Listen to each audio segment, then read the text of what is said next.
What's good, big dogs? Welcome back into the BDGE Dynasty channel. My name is Adam. If you're new to the channel, go down and hit that subscribe button. You don't want to miss any of the content that we're bringing to you Monday through Friday, every single week here on the Game of Dynasty. Also, we are less than a week away. Make sure you're tapped in on Thursday, round one of the NFL draft. We're going to be streaming the entire thing live from New York City. Nick, Andrew, and myself. It's going to be a crazy, fun time. It's going to be a tradition, unlike any other. We're going to be breaking down all the picks in the NFL draft, giving you live time, actionable advice, as well as making it a ton of fun, giving away a ton of stuff. I promise you don't want to miss it. And here's the thing. I just got news. As you know, you probably already have seen, there's a lot of rookie hazing. They don't really shy away from that here at BDGE. Now, one of the things, every single time I go into New York City, I have to sleep on the floor. And it is what it is, right? You kind of get used to it. You're kind of getting it out of the mud. I can handle that. But I just got news today that on the draft stream, doesn't matter what I say. I have no say in the matter. My beard's getting shaved. This entire thing, gone. Shaving it live on set. So if you want to see that live time, plus have a ton of fun, make sure you're tapped in on Thursday to the NFL draft stream. It's going to be the biggest, baddest draft stream that you've ever seen.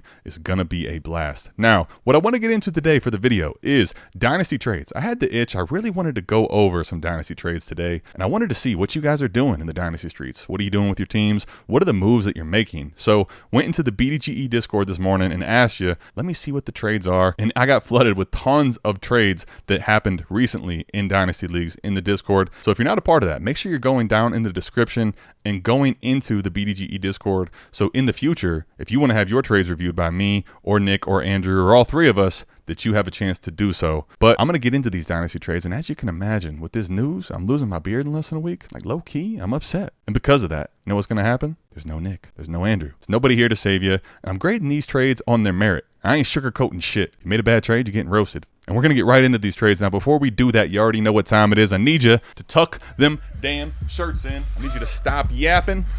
It's time to listen to me yap.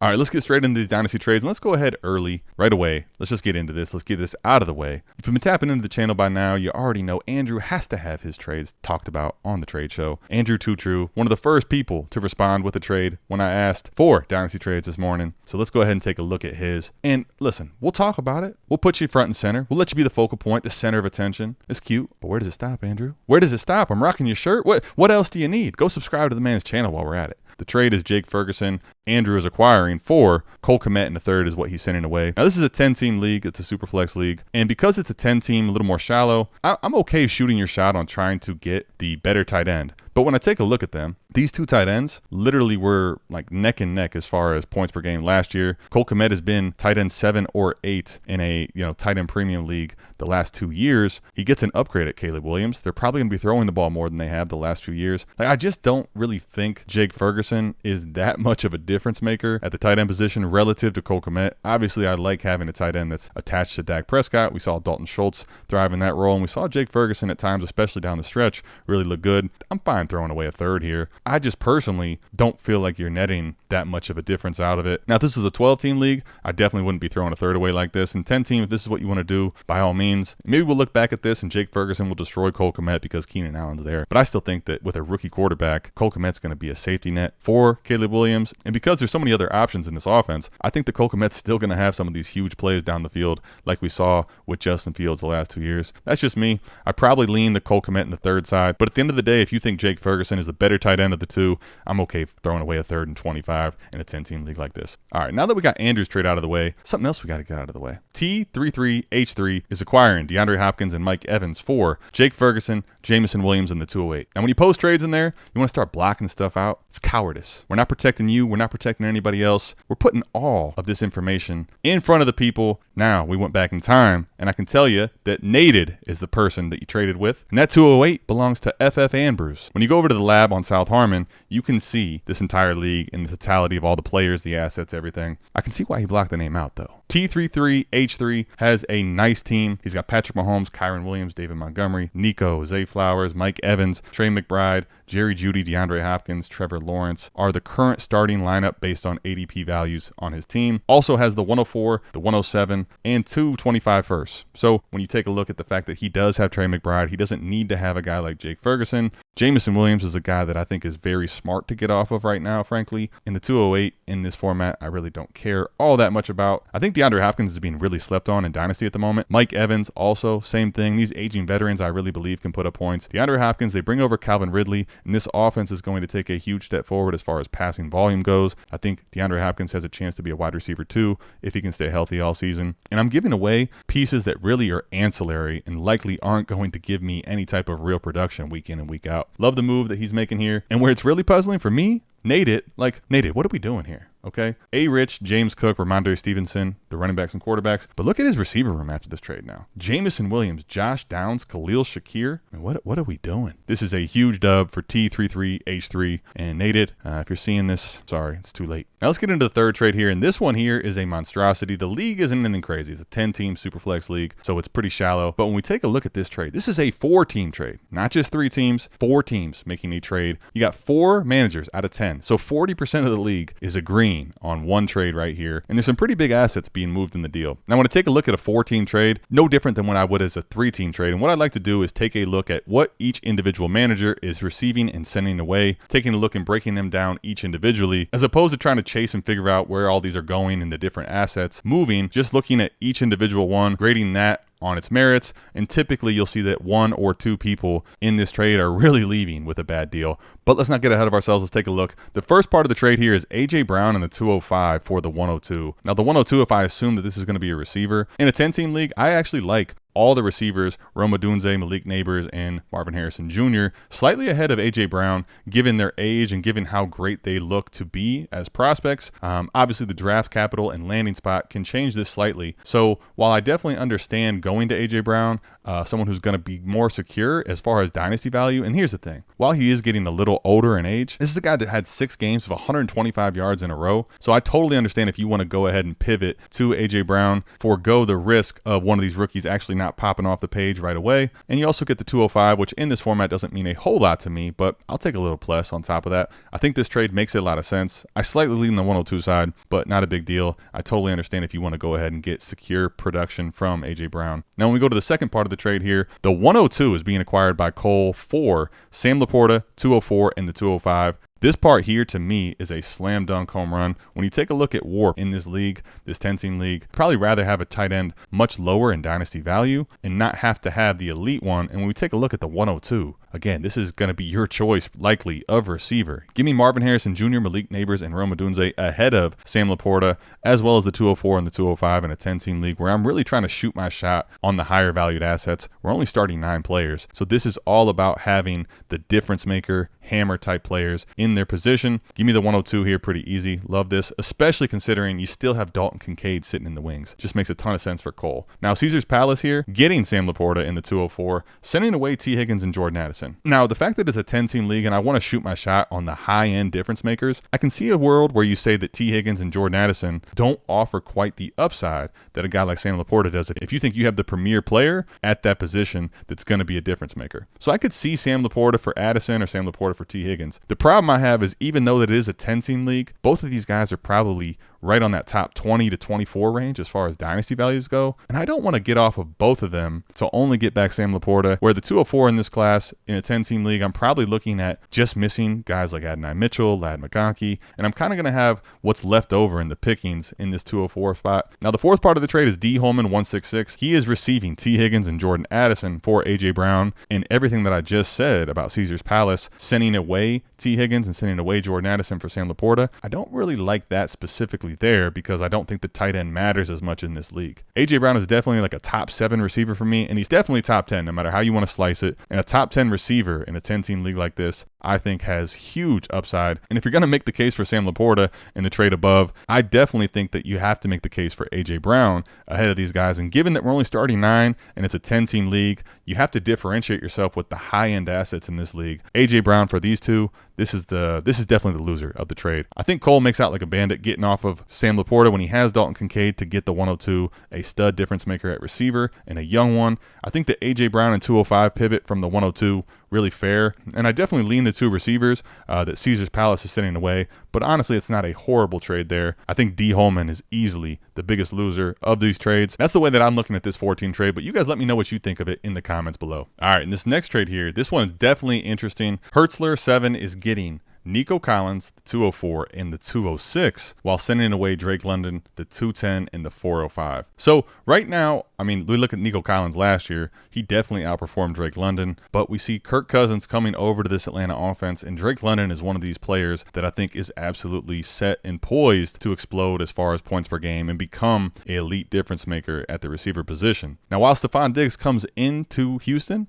and I think Nico probably was a little overpriced before the Stephon Diggs trade, right now, I think Nico Collins still is going to project to be the wide receiver 1 in Houston, although that's not as certain any longer. So would I take Drake London ahead of Nico Collins? Absolutely. But when I take a look at getting the 204 and the 206 versus the 210 and the 405, and I'm looking at Hertzler, and his team is kind of in this rebuild mode right now. He has a ton of picks all the way out in 2025. So if you draft the 204 and the 206, you have multiple different options now. So whoever you draft in that 204, let's say it's a running back, one of the earlier ones in the class that you like their landing spot and draft capital, you kind of sell that player on some value bump within the season, and you kind of get multiple shots of value accrual to trade away in this rebuild process that you're in. Also, this is a start 11 league, so just thinking about that, you have 3 receivers you need to start, plus you have 3 flexes and a super flex. It's not quite as shallow as 9 and 10, and depth can definitely play a bigger factor in a start 11 league when you're looking at injuries and all kinds of different things that can happen to your team down the road in the playoff run. So I think right now on the surface, if you had the ability to go get Drake London in the start 11,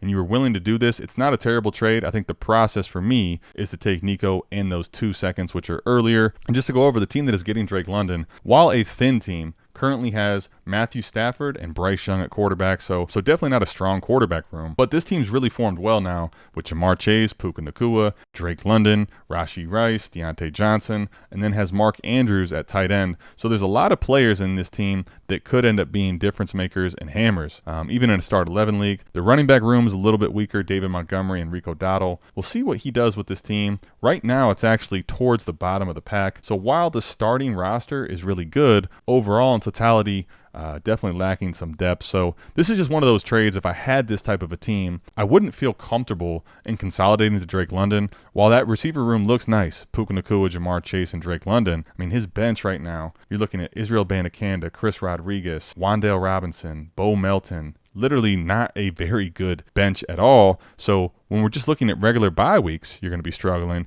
And if any type of injuries and catastrophic events happen to your team, this isn't the position you want to be in when you don't even have your own 25 first. I'm going to take the Hertzler side given all the context of this trade, but I think I could definitely make the case for either one given a team situation that you might have. All right, in the 5th trade we're looking at here, this is going to be in a 12-team Superflex PPR Start 9 league. Brandon Ayuk's being acquired by Who'snet, and he's sending away Devon Achane in a 3rd to C-Mart 3. So that's what C-Mart 3 is getting. When I take a look at the lab and I look at the teams, this is one of these trades that I think actually makes a ton of sense for both sides. Justin Jefferson was his wide receiver 1. Obviously, you love that. But now Brandon Ayuk slides into the wide receiver 2 spot. Rashee Rice at the wide receiver 3, and the wide receiver 4 was DeAndre Hopkins. That's a lot more reasonable, I think, than having DeAndre Hopkins at your wide receiver 3 and Rashee Rice as your receiver 2. I'm not really that concerned about the off-the-field stuff, frankly, but you definitely don't want to have a situation where DeAndre Hopkins has to slide into your wide receiver 2 spot, even if it's just for a few games. So I think this trade makes a lot of sense to really help get your receiver room in a better position. Also, as the 102, the 108, and the 201 in this draft here coming up. Now, when you take a look at C-Mart 3's team, Josh Allen is his main quarterback. He has Justin Fields and definitely has to figure out what he's going to be doing at his Superflex spot. He has the 106 pick in this class. I have a strong feeling that 106 is going to turn into a quarterback, or maybe C-Mart makes a move up in the draft to make sure that they secure that quarterback. But if you take a look at the rest of his team, Jonathan Taylor and Devon Achane now are his running backs, and his wide receiver room's still pretty solid with Tyreek Hill, Drake London, Nico Collins as his wide receiver 3. So I think this trade makes sense if you wanted to take your shot on Devon Achane being a complete difference maker in a Start 9 league. Definitely there's some injury concerns, but if you just look at what he could be as far as a hammer goes, staying healthy for the full year, Devon Achane probably has a higher ceiling than Brandon Ayuk does. But I think Ayuk's floor is safer, and I think Ayuk in a new situation, or with getting a huge contract from San Francisco, if that ends up being the case, is someone that can be a top 10 to 12 receiver in Dynasty and finishing that way for the year. So give me the Brandon Ayuk side, I think by a hair, but I think overall this is a good trade that makes sense for both teams. El Rake is absolutely raking this league over. Oh my goodness. So let's take a look. And when you look at a trade this big, right? We talk about this when we've done other Dynasty trades, is start canceling stuff out. Think of fractions. Here's the thing. When you start doing this, you start realizing how ridiculous this trade is for El Rake. Patrick Mahomes versus the 101. Those are the most comparable assets in the deal. Patrick Mahomes, though, is a 102, 103 startup pick. Davante Adams over the next best player, Chris Godwin, in this trade for me for sure. So give me Davante Adams, even though he's older, with Evans being back in Tampa, gives you a higher ceiling of those two guys, even though he's a lot older. Let's say Travis Kelce versus Pat Freiermuth in a couple of seconds. In a 12-team lineup league, start 10. I probably still would prefer Kelce over like Freiermuth and a second-round pick, but I can understand if you get Freiermuth in 2 seconds, going ahead and making that trade for that part of it there. But then all we have left is Dontavian Wicks, the 312 and the 210 for Mostert and Austin Eckler. I'm not the biggest fan of Austin Eckler in the new situation in Washington, but you see if Jaden Daniels ends up going there and this offense takes a little bit of a step forward. He's kind of gross at this point in his career, but could end up giving you halfway decent production. And Raheem Mostert, like not someone that I think a lot of in dynasty value, but look at that situation last year in Miami. This is a guy that scored 21 rushing touchdowns last year, and frankly looks like this offense is going to be just the same as it was last year, and he could be in a situation to thrive again. El Rake is absolutely cleaning up in this trade. First of all that other stuff, even if you thought that resetting your age for Chris Godwin, Freiermuth, the seconds, Dontavian Wicks, and all that, if you think that wins out in totality versus the rest of it, it doesn't make up the difference for what Patrick Mahomes is versus Caleb Williams. El Rake wins this one clean, easy. This is a good example of how different things can be in a one quarterback league versus a superflex league. So this right here is a 10-team league, one quarterback, and it's full PPR. So DK Metcalf being acquired by JH1BO1, and he's sending away to Synapse Slaves the 109 and the 309. If this is a superflex league, you could make the case for the 109 and getting that 309 pick back. But when we go to one quarterback, this isn't even anywhere near the same conversation. So if you took the quarterbacks out of it, you could maybe make the case for a guy with the rushing upside of Jaden Daniels in a one quarterback league going in the first round. Really, I don't think you should be taking any of the quarterbacks in the first round of a one quarterback league. So if we just start doing that and we think about the names, okay? So we got the big three, Marv, Malik, and Rome. So in the 104, Brian Thomas. Then you got Adnan Mitchell, Xavier Worthy, the 105, 106 range. Just to get the names out here, let's go 107, Troy Franklin, 108, Lad McConkey. So when you get to this 109 range, you're looking at realistically maybe taking the first running back like a Jonathan Brooks in this class, or whoever it would be that gets the draft capital in the landing spot that you like. But when you're moving off of a guy like DK Metcalf in this format, massive difference. And in Superflex, a lot of times I'll tend to lean the side of picks because of what they can mean, that mystery box, because all the quarterbacks in Superflex really can make the value of those picks so different. When we get to one quarterback, a lot of times, unless we're talking the early parts of the round, like with 102, 103, 104 in this class, I'm going to end up leaning players over the picks, and DK Metcalf for me pretty easily over the 109 and 309 in a one quarterback league, a 10-team league like this. This next trade here, this is a big package of assets again. So let's start taking a look at the totality of the deal. Basonator is getting Josh Jacobs, Jake Browning, JSN, Rashee Rice, a 26 first and 26 second. Sending away Kirk Cousins, Tyreek Hill, James Conner, Baker Mayfield, the 406 and the 409. Now, these fours I think we can kind of remove from the totality of the bulk of the deal. And Jake Browning, while I like to roster him, a plus option possibly as a backup if something again was to happen to Joe Burrow in a 12-team Superflex league, again, more like the fourth round picks you can kind of cancel out. When we take a look at the meat of the deal, right? I want the DJ Scott side here pretty easy when we start thinking about a lot of the stuff. For me, first and foremost, two quarterbacks going one way with none coming back as far as starting options. That to me is not something I ever really like to do in a 12-team Superflex league. Now, Kirk Cousins and Baker Mayfield, not the sexiest of quarterbacks and certainly not the highest dynasty valued assets. But if I can get two starting quarterbacks, Kirk Cousins I think sneakily has some upside in Atlanta with the weapons that he has. And Baker Mayfield last year was a top 12 quarterback in Superflex leagues. Then I get Tyreek Hill, an absolute home run threat. And I get that the shelf life is shorter with Tyreek Hill, but we're talking about a year or two window where, again, Tyreek Hill could be the wide receiver 1-2 in all of Dynasty and fantasy football. James Conner, I think, is already an undervalued Dynasty asset at the running back position. If Arizona doesn't address the running back position, I think at least by day 2, if we're looking at a round 4 or later pick, there's no reason that James Conner couldn't be the 1A back in this offense. And with Kyler Murray healthy, possibly drafting a receiver in the top 10 of this draft, this offense could be clicking. James Conner, I think, could be a top 12 finisher at the position. So while a lot of what you're acquiring is age and doesn't really have the highest dynasty value at this time of the year, if you're basing it on the other side, you're getting Josh Jacobs, JSN, Rashee Rice, a 26 first and second. And when I take a look at the lab, this is where I like to have some of the deeper context on this. So when we take a look at DJ Scott's team, right? Now positioned with Anthony Richardson at QB, Breece Hall, Jonathan Taylor as the running back 1 and 2. Pretty nice tandem. Tyreek Hill, Deebo Samuel, Cooper Kupp, George Kittle, Aaron Jones, James Conner, Kirk Cousins, and Baker Mayfield, as well as Russell Wilson. So the upside of A-Rich kind of anchored on the back end with Baker Mayfield, Kirk Cousins, and Russell Wilson.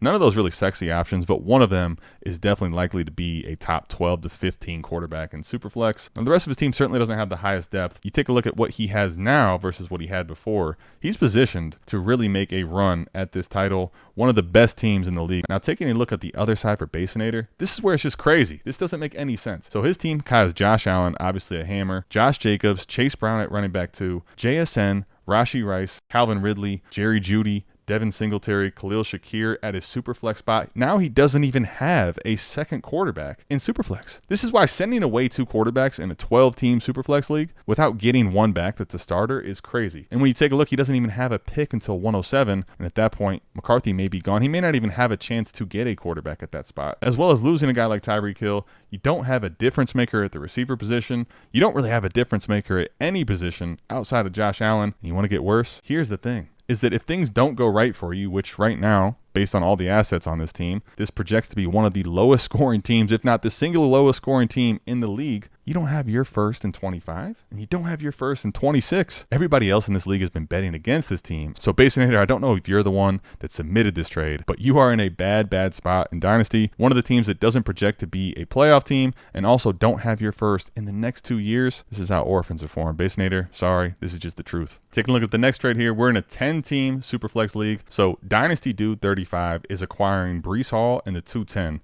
Sending away Tank Dell, the 202, and a 25 first, his own 25 first. So if you're Semper 03 here, you're getting this Tank Dell 202 and 25 first, losing a very high-end asset in Breece Hall in the second round currently in Dynasty Startups. So Tank Dell on the surface, definitely a little more iffy than he once was with the acquisition of Stephon Diggs. But if you take a look at the context here, Semper 03 is in a full-on rebuild. So if I'm in the position of Semper 03 and I'm in a full-on rebuild like this, when I have an asset like Breece Hall, there's 2 things to really consider. One, if he's hitting and he's scoring like he did at the end of last year in New York, and they bring in Aaron Rodgers and this offense takes another step forward, Breece Hall is probably going to be an elite scoring asset. So if I'm trying to get to the bottom and trying to rebuild this team, Breece Hall is kind of antithetical to what I'm trying to do. So that's first and foremost. And secondly, while he's a extremely valuable asset at the running back position, knock on wood, if something bad was to happen to Breece Hall, I have a huge dynasty piece that it could take a big dynasty fall as far as values go. And if I'm so far to the bottom, I'm probably not ready to go till at least next year, and maybe not even till 2 years. So I'm missing the window of Breece Hall at his really big peak as a dynasty asset. So if I can split him up into 3 legitimate assets like this, Tank Dell, a good shot at the receiver position, and if he ends up being what we saw in a small sample size for CJ Stroud, could end up being a top 20, top 15 option at the receiver position, who's currently depressed in value because of the acquisition of Stephon Diggs. You get the 202 pick, and in a 10-team league, that's like the 112. So definitely in that situation, you could be looking at a guy like Troy Franklin, maybe Adonai Mitchell, Xavier Worthy, if that's your cup of tea. And you also get the 25 first. And if I take a look at what Semper's doing, it makes a lot of sense. So now he has 2 25 firsts, and he has the 109 as well as the 202 in this class. Semper definitely has his work cut out for him as far as rebuilding this team and making it into a contender down the road. Now, if you're Dynasty Dude, Josh Allen, Breece Hall, DeAndre Swift, Amon-Ra St. Brown, Garrett Wilson, definitely some high-end assets. So Dynasty Dude doesn't have a lot of depth on this team and also doesn't have any picks in the first round at this point. So while I definitely can understand wanting to make this trade for Breece Hall and getting off of these assets here, this currently is a team more in the middle. And if you see a guy like Josh Allen, Breece Hall, Amon-Ra St. Brown, or Garrett Wilson get a serious injury, there's a real chance that this team ends up coming closer to the bottom, and that first becomes an earlier pick in that 2025 draft. So I think right now, I actually prefer the Semper side. Dynasty Dude currently right now is on the outside looking in as far as the playoffs go, and maybe you sneak into the playoffs. I think right now this is not a team that I'd be wanting to leverage my future 25 first on for an asset like Breece Hall. That's just the way I'm viewing it. And if you're Semper 03, you're in a tough spot in a rebuild. I think you did a pretty good job of mitigating the risk of Breece Hall, and you're also betting against a team that if things break right for you, that could be a earlier pick, and it's definitely looking more like a mid pick at minimum in the 25 class. I want to take a look at this next series of trades here. This is Manning 69-69 making 2 trades. Kyler Murray in a 26th third is being acquired by Manning 69 here for Russell Wilson, Jahan Dotson, and the 108. This is a 12-team Superflex league where we're starting 10 players. Kyler Murray, to me, easily, by far and away, the asset in this deal that I want. Not even close. The 108, definitely a pick that I like. It's towards the back end of the second tier here. I think there's a very good chance that you get a nice player there. Maybe that's Brian Thomas Jr. Like, there's going to be a good player there, but nowhere near, I think, the level of upside that Kyler Murray possesses at the quarterback position with his rushing and passing floor. When I'm looking at Russell Wilson,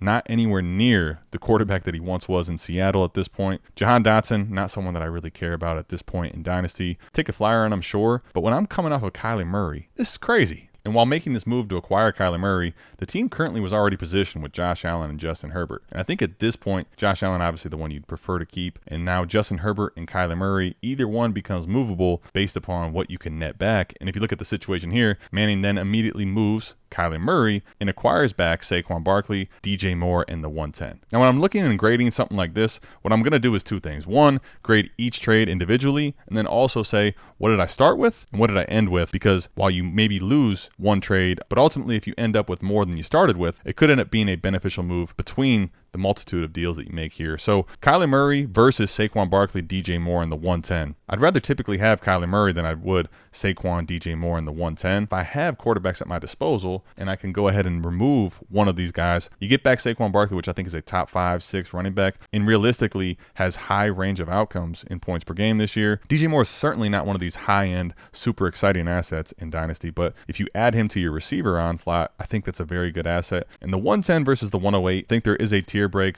108, 109 versus the 110, a big difference. But if I think about what that pick offers in value, right now you did a pretty good job on this trade, liquidating Kyler Murray into assets that mean something. And then when I look at the trade in its totality, you end up moving Russell Wilson, Jahan Dotson, in the 108 for Saquon Barkley, DJ Moore, and the 110. This is crazy. It's absolutely crazy. I want the Manning 69 side in all these deals. I will admit, Matty JH getting Kyler for this package of Saquon, the 110, and DJ Moore is not a bad move for him either, especially if you need quarterbacks. Take a look at this next trade here. This is a 12-team Superflex for starting 10, half-point tight end premium. So ND K-Man 42 is acquiring Evan Ingram, Jerry Jeudy, and a 25 first. A-Tuck 1414 is getting the 111, a 25 second, the 307, as well as K. Dotton. Now, on the surface, when you take a look at this trade, K. Dotton in a 3rd round pick versus Evan Ingram, I personally would prefer Evan Ingram for sure in that trade, but I can definitely understand if you don't value the tight end position very heavily, that you could make the pivot to K. Dotton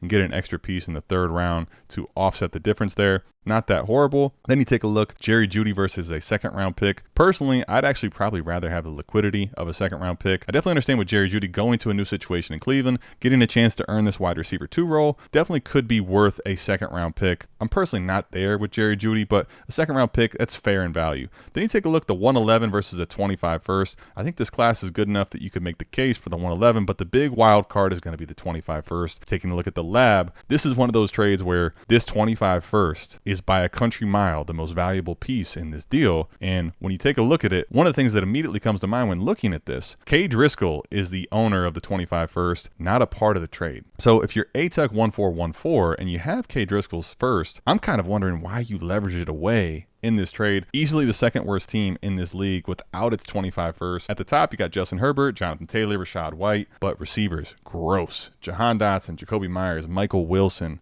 TJ Hawkinson currently coming off of this ACL and MCO, George Kittle, solid tight end option, Curtis Samuel, Sam Howell. So not really solid quarterback 2 option. And you have 3 pretty good assets at the top at the running back and quarterback spots, and nothing really to speak of as far as depth goes on this team. This is a 25 first that has huge upside. When you take a look at the 25 class, I don't know how valuable these quarterbacks are going to be. If I wanted to pinpoint one, I'm going to have a hard time telling you which quarterbacks in the 25 class right now project to be difference makers at the NFL level. Right now, if I had to bet, I wouldn't bet on any of them being difference makers. But the receivers in this class, Evan Stewart out of Texas A&M, Luther Burden out of Missouri, guys like Emeka Egbuka out of Ohio State, McMillan coming out of Arizona. There's plenty of receivers in this class. And if you're telling me that this is a chance at the 101, 102, 103 in this class, that receiver is going to be extremely valuable on a dynasty team. That trade is a smash for the Evan Ingram side. Definitely taking a look at all the details in a trade like this. While a generic 25 first may not feel that great on the surface because the 25 class currently looks like a weak class, if you're telling me this is going to be locked into an early pick, no brainer. All right, in the last trade here, we got Nicholas W12 with the W. First and foremost, didn't put anything in the Discord. Don't worry, Nicholas, I got you covered on this one. Now, this is a 12-team league and it's Superflex. So Nicholas W is acquiring DeAndre Hopkins and Tyler Lockett while sending away Shadi B, Rashad Bateman, the corpse, unfortunately, of him, Pierre Strong, who is an absolute zero burger at the running back position, basically a special teams guy for the Cleveland Browns, and a 25-second from A.T. Reed 11. One of the things about this trade and this league that I wanted to touch on is this is a best ball league. Now, this is a little more niche and a lot of people may not play in best ball dynasty leagues, but the thing about best ball is you don't actually set your lineup. Everything else is the same. You pick up waivers, you have your roster, but the entirety of your roster every week can make your starting lineup. And in a best ball league, depth is a huge piece of this because every single week, while you may have a stud at the receiver 1 and receiver 2 spot, guy like Tyler Lockett, guy like DeAndre Hopkins, think about that game that DeAndre Hopkins had where Will Levis first came into the game, had 3 touchdowns wearing those retro unis. That's a game where DeAndre Hopkins, you didn't have to start him in your lineup, but you get the huge output that he had in a massive blow-up game. Tyler Lockett, while certainly trending the wrong way, definitely capable of giving you some solid weeks and still probably has a chance to give you a pop week 1 or 2 weeks out of the year. And when you think about sending away basically nothing, a 25-second certainly has some value, but Rashad Bateman, not someone I want to rely on. Harbaugh can tell you whatever he wants about Rashad Bateman having a big year this year. I'll wait to see it before I believe it. And Pierre Strong, while depth is important, means nothing. This is a huge win for Nicholas W12, so that's all we got for the trade. So that's 13 of the trades submitted to the Discord that I went over with you. I tried to go through a little more than just the surface level stuff, give you a little more of the context, give you some of the situations the teams are in, and you can have a better conversation about dynasty trades, I think, with all that information. And a lot of times, while everybody just wants to know who won or lost the trade, a lot of those little details can make up who really is the winner or loser, or if this is just a trade that really works well for both sides. That's all I got. I'll see you back here, same time, same place, next week with Nick, with Andrew, talking about what took place in round 1 in the NFL draft. I'll see you then. I'm out of this thing.